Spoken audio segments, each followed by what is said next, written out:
14 अप्रैल 1891 वह ऐतिहासिक दिन जब भारत की धरती पर एक महान योद्धा का जन्म हुआ। एक ऐसा योद्धा जिसने सदियों से सामाजिक बेड़ियों में जकड़े हुए बहुसंख्यक समाज को आजादी और सम्मान का तोहफा दिया। हम बात कर रहे हैं बोधिसत्व बाबा साहब डॉक्टर भीमराव अंबेडकर जी की। मध्य प्रदेश के महू नगर की सैन्य छावनी में बाबा साहब का जन्म हुआ।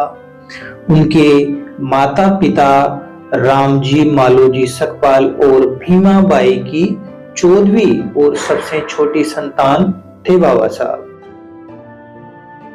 डॉक्टर अंबेडकर की शिक्षा यात्रा आसान नहीं थी। स्कूल में उन्हें समाज के भेदभाव का सामना करना पड़ा। उन्हें अलग बिठाया जाता था। पानी पीने के लिए भी दूसरों की दया पर निर्भर रहना पड़ता था। लेकिन बाबा साहब ने इन कठिनाइयों को कभी अपने रास्ते की रुकावट नहीं बनने दिया। उन्होंने उच्च शिक्षा प्राप्त की और अपने ज्ञान से पूरी दुनिया को चौंका दिया।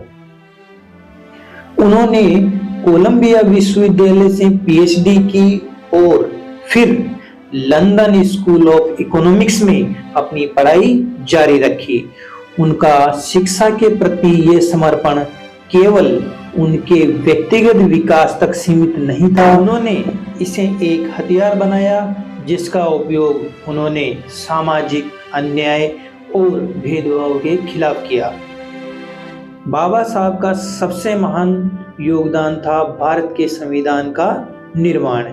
एक ऐसा संविधान जो सामाजिक न्याय, समानता और बंधुत्व की नींव पर आधारित है। बाबा साहब ने न सिर्फ दलितों और पिछड़े वर्गों की आवाज बुलंद की, बल्कि उन्होंने भारत के हर नागरिक के लिए एक गरिमापूर्ण जीवन सुनिश्चित करने का प्रयास किया।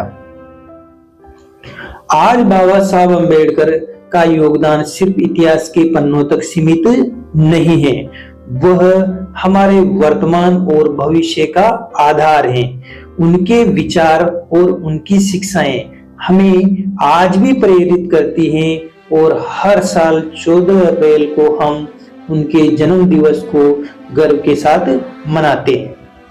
बाबा साहब का सपना था एक ऐसा भारत जहां कोई भी जाति, धर्म या समुदाय के आधार पर भेदभाव का सामना न करे, जहां हर व्यक्ति को समान अधिकार और सम्मान मिले।